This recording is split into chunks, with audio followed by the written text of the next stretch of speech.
OT Rose, and today we're going to be talking about belonging again, II.1, and we're going to be talking about section 1-2. So this is in chapter 1, and this is, last time we spoke about Plato and the allegory of the cave, and this interesting question of who let Plato out of the cave, the first prisoner, and how this really brings to the forefront this question of intrinsic motivation, drive, and kind of this ultimate failsafe on this question of this kind of limit case on if no one ever came for a prisoner who was in the cave, if no one ever came for a prisoner in the cave, how would they get out? So, last time we were talking about the allegory of the cave, and here we're going to continue that line of thought with a section called Plato, Nietzsche, and Bestow Centrism. And this is also going to be based on a paper that you can find in the Philosophy Portal anthology called Abyssal Arrows. And so, the Overman and the Allegory of the Cave, the problem of intrinsic motivation and living as children of Zarathustra, is a paper which was featured in Abyssal Arrows, an anthology released in 2023 by Philosophy Portal.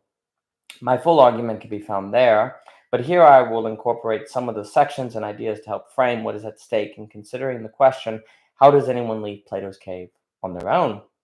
At least one of Nietzsche's core projects can be seen as the deconstruction of what I call Bestow Centrism, which is to say the prevalence of a dynamic of transaction, handing down, giving, and so forth at the expense of becoming, which is to say we do and think like we do because of something external and extrinsic.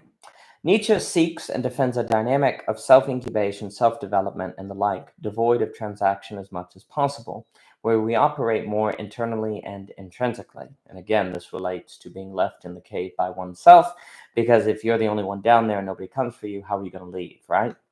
We need more becoming than bestowing, though ultimately it's impossible for us to live without both to some degree. The question is only to what degree and what proportion. But in a world of Bestow Centrism, the exact opposite is the case. We have not yet thought Plato's allegory of the cave without being dragged out, and this is what Nietzsche challenges us to do. For us to succeed, or succeed more than fail, is for us to become the children of Zarathustra. They walk out of the cave into the sun alone. If we do not accept this challenge, we will not encounter the limits of what we can accomplish, which Nietzsche, after the death of God, believed we had no choice but to try. And Belonging Again, Part 1, concurs. The argument which the paper explores can be summarized as follows, and this is the paper in Abyssal Arrows. Nietzsche locates and deconstructs a fundamental assumption of Western philosophy, suggesting a revolution akin to both Heidegger and Derrida. Western philosophy emphasizes bestowing over becoming, which is to say the emphasis is on the extrinsic and external over the intrinsic and internal. In the West, the emphasis is on receiving or giving one's work, ideology, truth, understanding, favoring discourse over rhetoric, terms which at this point in this book don't make sense, I admit, so do forgive.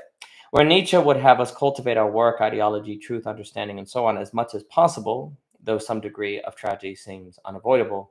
As Derrida called for an end to logocentrism, the pursuit of presence, totality, finality, and the like, so Nietzsche called for an end to Bestow Centrism, which moralizes and emphasizes transferences between entities like individual systems, notions, and so on.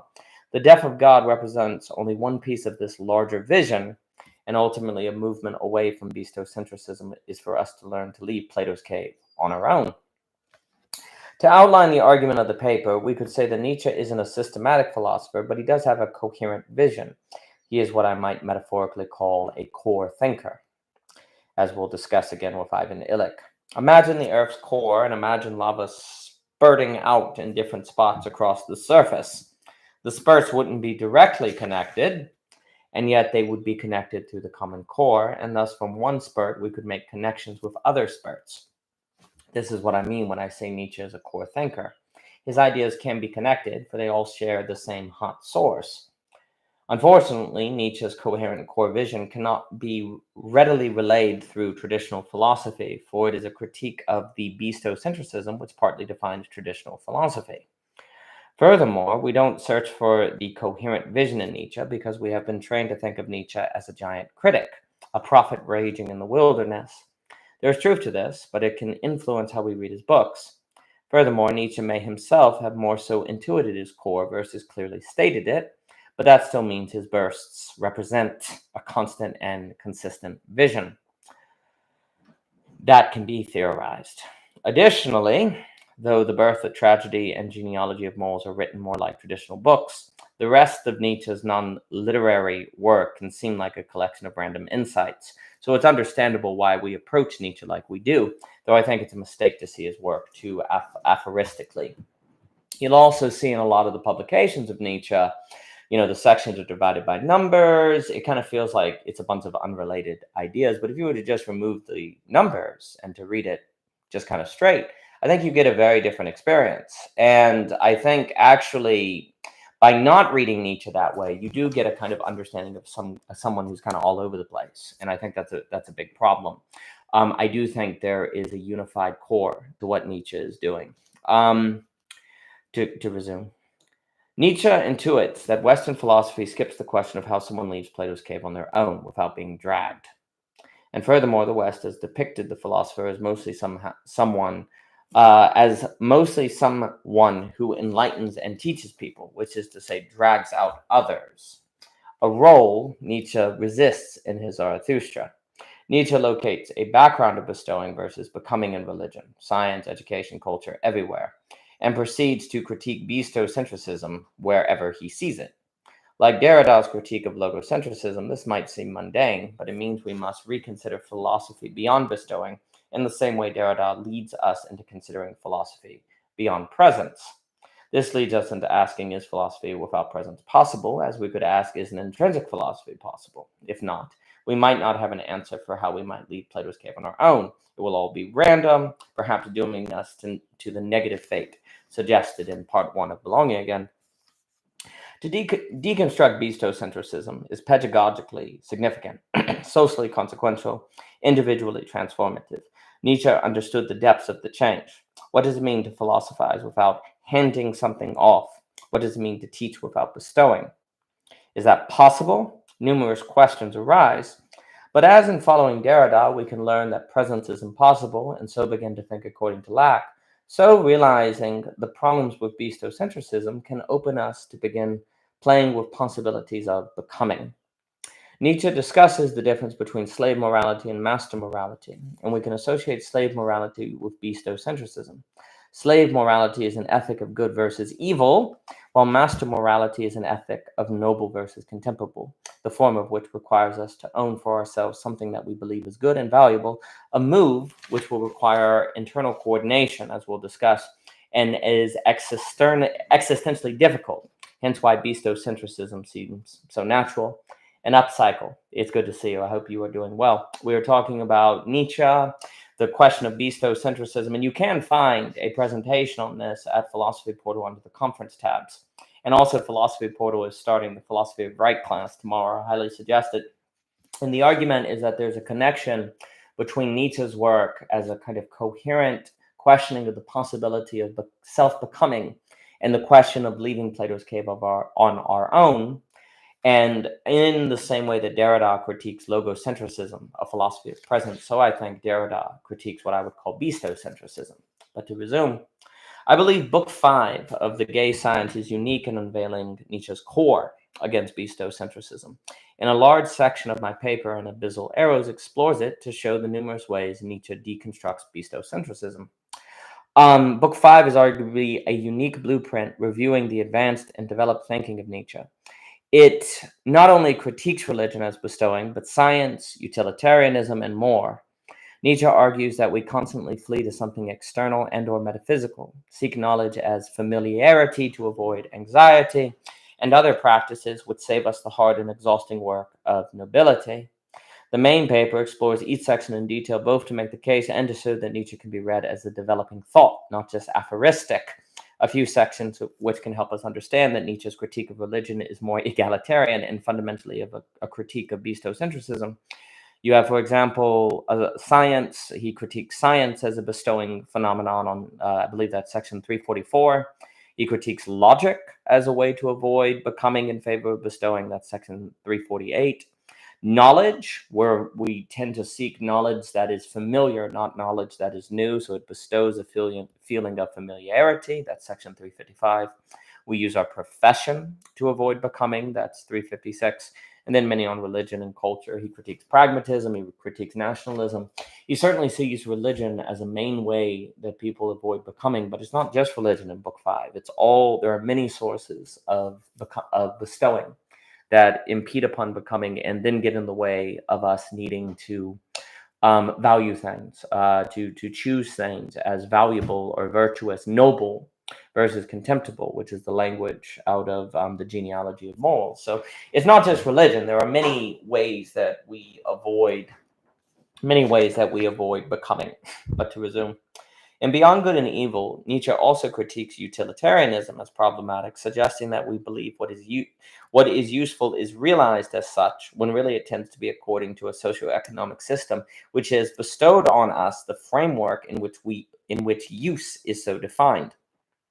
With this morality, as with all Bestow Centrism, the individual is instructed to be a function of the herd and to ascribe value to himself only as a function. Starting with section 343 and numbering accordingly, the Overman and the Allegory of the Cave, which is the paper in Abyssal Arrows, covers the main ideas of each section of Book 5 of the Gay Science.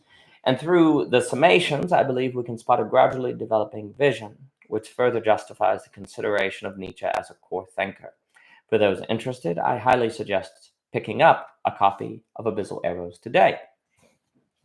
Relevant for Plato and how teachers drag out prisoners, thus spoke Zarathustra alternatively analyzes what occurs if the teacher-student relationship is deconstructed into the teacher-student becoming from followers to children, per se. The story of Zarathustra can be read as a realization that the teacher-to-student relationship can be a way in which both teachers and students can hide from their own becoming, which can shed light on Zarathustra's behavior toward the end of Book 1. In this way, we can say that those who might leave Plato's cave on their own are those who undergo a process like children, according to Nietzsche, like as does Zarathustra, which we can associate with becoming children, according to Nietzsche. If this sounds impossible, perhaps perfectly it is impossible, but Nietzsche suggests that there are historical and everyday examples of this reality, mainly the noble class, as discussed in the genealogy of morals and Beyond Good and Evil, section 260.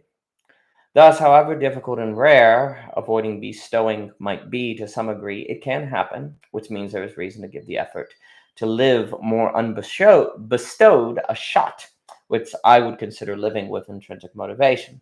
Furthermore, though the main paper would have to elaborate on the point, if there are real and historic examples of being which isn't bestowed, there must be an ontological and metaphysical background which makes this possible, which gives us space to consider capital W will in light of author Schopenhauer and even 360 of the Gay Science.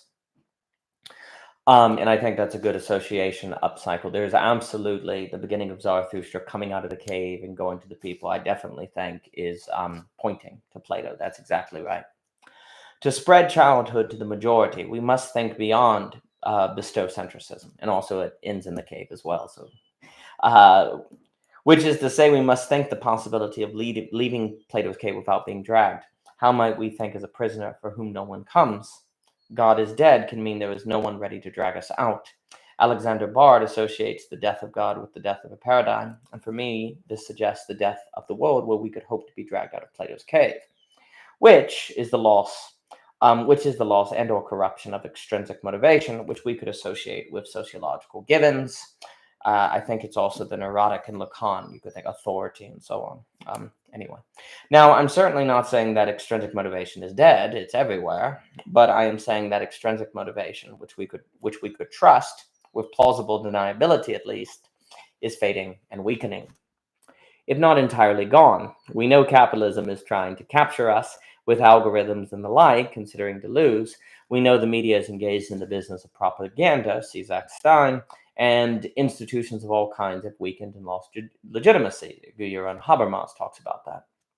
We struggle to know how to be extrinsically motivated without contributing to the failing institutions which are ruining the world or prone to oppress, without joining a corporate system that dehumanizes or entering into family structures that we saw bring our parents unhappiness. We see the troubles of extrinsic motivation, which is to live in accordance with extrinsic structures and systems, but we also don't readily have the resources to escape extrinsic motivation.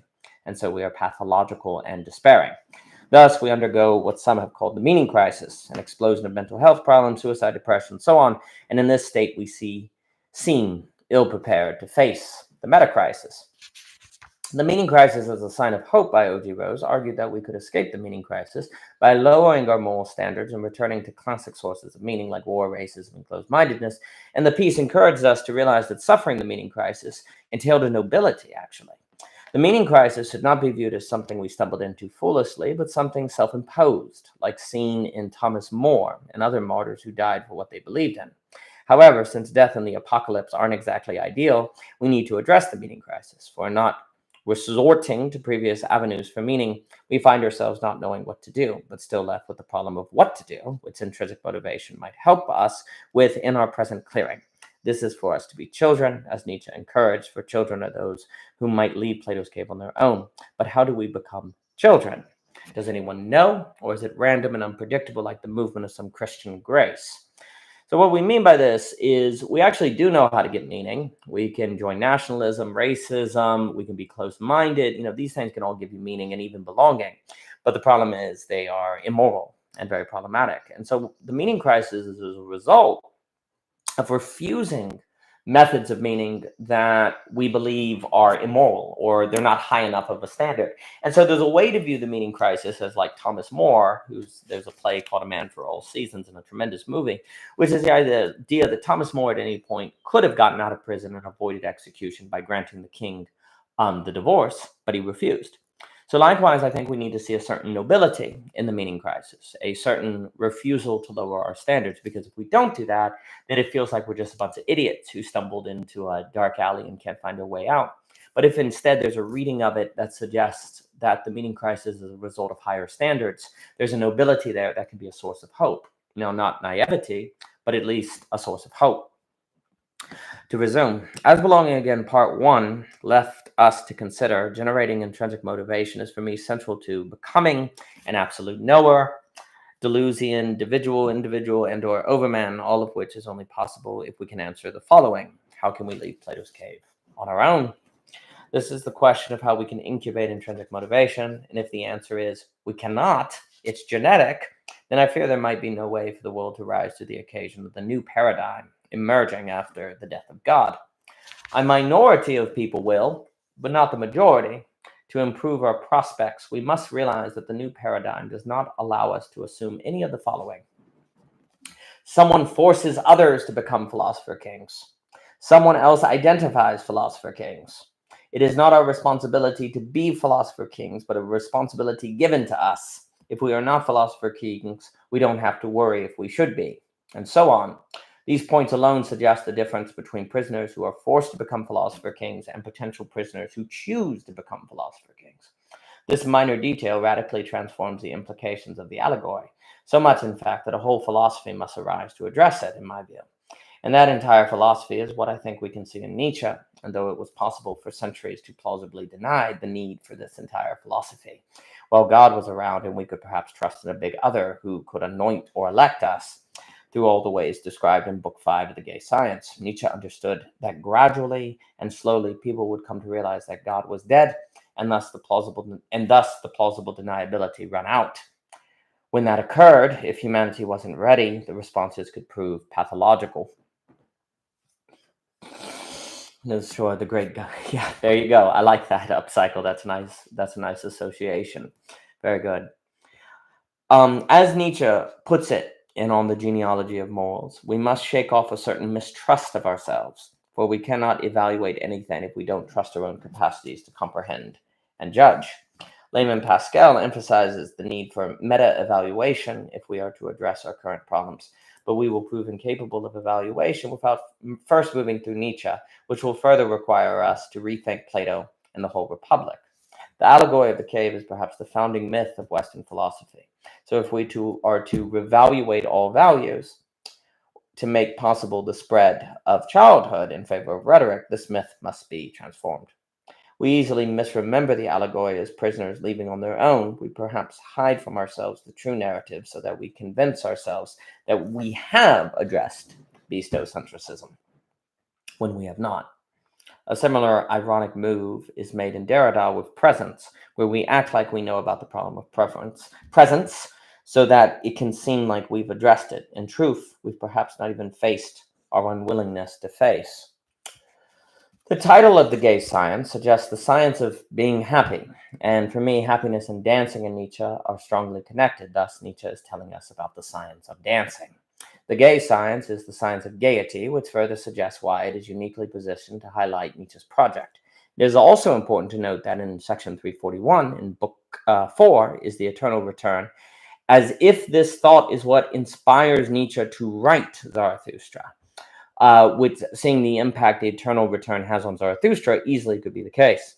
This in mind, the matter of deconstructing Bestow Centrism is a matter of unleashing a will to dance, and perhaps we could say that the only ones who can leave Plato's cave on their own are those who dance out.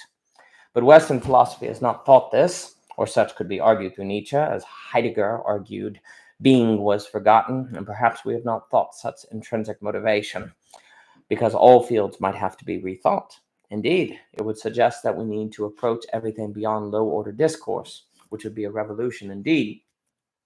And it should be noted that the gay science book 4 ends with the parable, the madman, God is dead, and the eternal return. Then Nietzsche goes off, writes Thus Spoke Zarathustra, and I think Beyond Good and Evil. Then he comes back and writes book 5.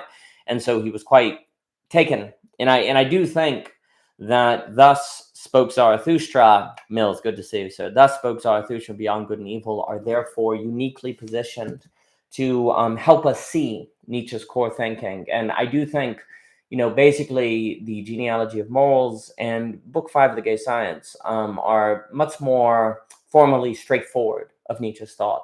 And then, of course, once you get into the later Nietzsche, kind of the 1890s, I think he's basically at that point descended into madness.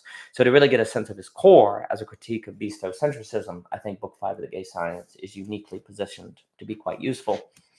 To resume, for Nietzsche, beyond good and evil, a child can Christian a thing as noble and bear the existential weight of that Christianing, which entails intrinsic motivation, while non-children understand things as good and bad according to what is externally bestowed upon them. Children motivate themselves according to the value they choose or create, while non-children are motivated. What concerns Nietzsche is when good simply means the opposite of evil, where people cannot say for themselves positively what is good. This is slave morality. We cannot produce our own line of flight, Deleuze, in a world where good is only the opposite of evil. We require values, which include goods, yes, but with more substance than being a mere opposite. It is non-children who Nietzsche has in mind when he warns that religion can birth enemies of the spirit, even if there is every now and then a rare piece of humanity that the people revere. How might religion change to emerge to more of the rare versus the fearful? But we see in book 5, The Gay Science, how many fields can bring about non-children. Science can prove a source of bestowing, as can pragmatism, nationalism, everything. And indeed, humans can look to any and everything to avoid choice, valuation, and anxiety. But if we do not change, belonging, again, part 1, cannot be addressed. Nietzsche declares that nothing exists apart from the whole, and thus nothing exists independent from everything else. To judge, measure, compare, condemn, the world is singular, and there being no other God, final judgment is impossible. This is liberating, but this also means we are liberated to judge for ourselves, and this is something we only have hope to handle with a doctrine of nobility and master morality. According to our values, Nietzsche would have us own Plato's cave, in the sense that we own the reality that we are oriented toward becoming last men. But Nietzsche would have us own this precisely so that we avoid affirming Plato's cave. This is to lose our potential for becoming Overman. To own is to avoid problematic affirming, whereas if we never own, we end up affirming by default. Nietzsche is a philosopher of affirming only what we own. This is for us to contribute to discourse over rhetoric, terms we'll get into, which is for us to contribute to the spread, not of childhood, but the last men. And that brings us to the close of the section. That was 1-2, belonging again, II.1. I should also note we will be having a class at Parallax on belonging again. That will be starting in July. It will be Sundays in July. We're very much looking forward to it.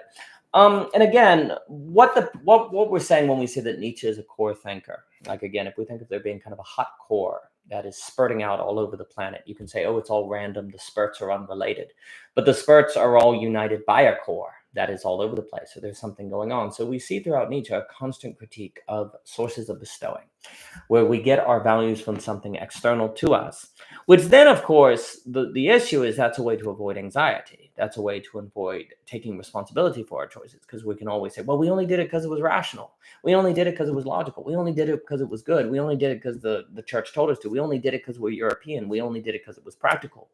You know, the moment you say, I made this decision because X, and thus give it a basis and justification outside of the decision, that is what Nietzsche is concerned about. Because really, the death of God is the announcement of the need for people to be able to make choices that are what are all called absolute choices. Choices that are their own grounding as themselves. And if we cannot do that, then we're going to become, well, we can use the Lacanian term neurotic. You see, what ends up happening is you're neurotic, but you can't find an absolute basis by which to ground that neurotic, which loves authority. So every authority you find, you're going to have to exist with in a kind of pathological, fragile, self-deceptive relationship to hide from yourself the problems with that authority, which could lead to modern totalitarianism, strongmen, popularism, etc., so forth. But then, of course, you could also take the death of God to be the pure release that Philip Reeve critiques, where then anything goes and you can do anything. But you see, where anything goes, then the choices we can make lose significance, and why make choice X versus choice Y? Then there's no reason to make choices, or we can just be, we have no defense from our own wants and desires, and we can be destroyed by them because there's nothing to shield them from us. So we need a capacity to make choice that is very authoritative. Nietzsche will talk about hanging a law over your own neck. So there's this idea that you're able to create things that have authority over you. But of course, if you created the authority, how can it have authority over you? Can't you? Don't you know that it's ultimately arbitrary? How can this even work? Well, these are some of the dimensions and dilemmas that we find. That we need in the world today. Like, if you decided, like, where would the idea even come from to leave Plato's cave on your own? Where would that even come from? Would a shadow tell you to do that? No. So why would you even think to leave Plato's cave on your own? Likewise, why would you ever choose something that has authority over you that is not objectively grounded? Why would you do that? Well, these, for Nietzsche, basically, if we can't do this, then we're in big trouble. And we will go from there. For more, Belonging Again II.1, please find it on Amazon. Please find part 1 is also on Amazon. You can find some of the playlists. There's a playlist on YouTube that will be going through Belonging Again II.1. There's a few conversations. I had a wonderful one with Cadell. And thank you so much for your time. And again, there's a Parallax course. You can go to Parallax, the website, and learn more. That will be about this book. And thank you so much for your time. Appreciate it very much. Good to see everyone. Upcycle Mills, thank you all for coming by. All the best. All the best. Thank you so much.